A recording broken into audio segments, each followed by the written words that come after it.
Expect more diplomatic backlash after yet another major development from North Korea. The government there says it has developed a more advanced hydrogen bomb. The country's leader, Kim Jong-un, says the bomb is small enough that it could be mounted on a new intercontinental ballistic missile. If true, it could mean that the Hermit Kingdom could build as many nukes as it wants that can be detonated at high altitudes. Japanese Prime Minister Shinzo Abe has spoken with President Trump on the phone. He says that cooperation between Japan, South Korea, the U.S. and China is needed in the face of this escalation. He also said he and Trump agree that pressure must be turned up on North Korea. Now, tensions are already high as the reclusive nation fired a missile over Japan on Tuesday. That development has conservative defense critic Aaron O'Toole calling for Canada to consider joining the U.S. missile defense system. Now, during a visit to Yukon, Prime Minister Justin Trudeau was asked about that idea. The protection of Canadians and of Canadian territory is an ongoing top priority for this government. We will always be engaged with partners, with allies, to ensure that we're doing everything we need to do to keep Canadians safe. And this is an ongoing process.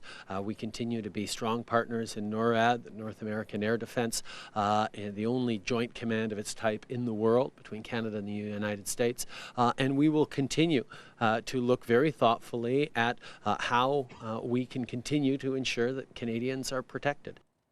Stewart Webb is the editor of DefenceReport.com. Stewart, thank you very much for joining us. Thank you for inviting me, Scott. What do you make of this latest announcement by the government in North Korea about a hydrogen bomb, of all things?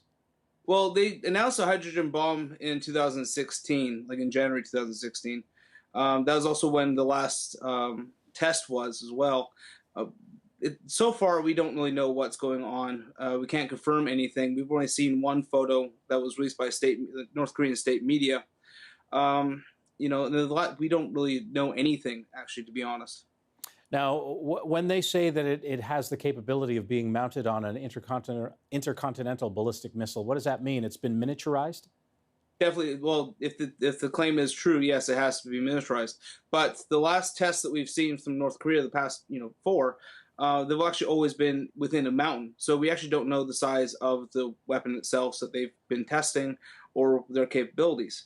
I mean, don't forget, as we discussed, my last interview with you, that right now South Korea and the United States are in the middle of a 10-day military exercise that's been ramping up the pressure on North Korea, and these claims were foreseen. That exercise, I believe, is an annual event. Is this just a regular response to that, then? Well, I mean, we've seen North Korea testing artillery before, announcing new weapons. North Korea's been doing anything they possibly can during the propaganda. Now, it was released by state media, so it could have just been one of those propaganda things to help bolster Kim Jong-un's presence with the North Korean population. What does it mean that they have a hydrogen bomb? I mean, how is this different from bombs that are fueled in part by uranium or plutonium?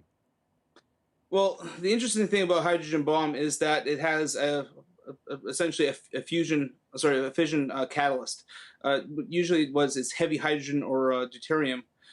It's pumped into the actual bomb itself to help spark off and create a larger effect. Now, the North Koreans are also claiming that it's a dial yield or a variable bomb as well that they've developed. Now, the United States did develop these dial yield bombs in the 1950s, and essentially what it is that they dial how much deuterium they're actually going to pump into the explosive chamber with the uranium or plutonium or the mixture, and would actually create a 10 kiloton explosion or hundreds of kiloton explosion that they've now claiming. But North Korea's largest nuclear device so far, and if we still need to verify this, was last year, and that was 30 kilotons. So it's probably not going to be the hundreds of kilotons that they're purporting to say. From the Canadian point of view, what kind of debate and discussion is necessary here? I mean, you're living on the West Coast. Should Canada be part of that missile defense system? Well, I mean, this has been a debate going on since Paul Martin, right? And he actually put the kibosh on that. Now, the issue is, of course, how are we actually going to be part of the ballistic missile defense system if we actually even, sign on to it? A lot of the detractors have been saying that it's a waste of money. It's like hitting a bullet with a bullet. But the end of August, the Americans did successfully test the ballistic missile defense system, but there have been a lot of hiccups, throughout the entire process. But, does that mean we need to have a bunch of interceptor missiles on the coast of, the west coast of Canada?